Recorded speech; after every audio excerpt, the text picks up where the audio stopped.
আসসালামু আলাইকুম। এই গাড়িটা আমাদের কাছে এসেছে, এটার বেশ কিছু সমস্যা হয়েছিল। এর ভিতর প্রধান সমস্যা হচ্ছে এটার চাকা জাম হয়ে যেত, চাকা গরম হয়ে যেত, চাকা থেকে ধোঁয়া উঠতো, তারপর ব্রেকে সাউন্ড করতো, ব্রেক প্যাড দ্রুত ক্ষয় হয়ে যেত। এটা আমাদের কাছে আরো দুই একবার দেখানো হয়েছে, আমরা চেষ্টা করেছি রিপেয়ার করার, কিন্তু শেষ পর্যন্ত রিপেয়ারের কাজ হয়নি। এটা বেশ সমস্যা করতেছিল, এটার অনেক পুরাতন হয়ে যাওয়ার কারণে এটা ড্রামটা একদম পাতলা হয়ে গেছে।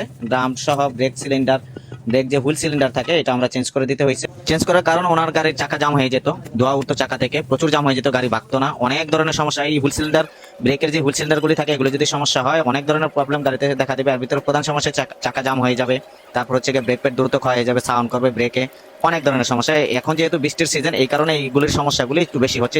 যেই গাড়িগুলো পুরাতন হয়ে গেছে এই গাড়িগুলোর এই জিনিসগুলি চেঞ্জ করে নেওয়াটাই ভালো, কারণ সতর্ক থাকাটা ভালো। ব্রেকের জিনিস এগুলো নিয়ে হেলামানি করা যাবে না।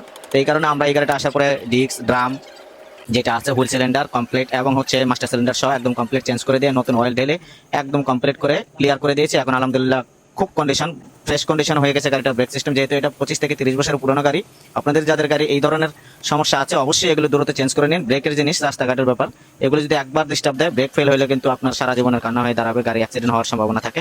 এই কারণে এগুলো দ্রুতই চেঞ্জ করে নিন কিংবা চেক করে নিন আমাদের এখান থেকে। আমাদের এখানে সরাসরি চলে আসলে আমরা এগুলো চেক করে দিতে পারবো এবং চেঞ্জও করে দিতে পারবো। আসসালামু আলাইকুম।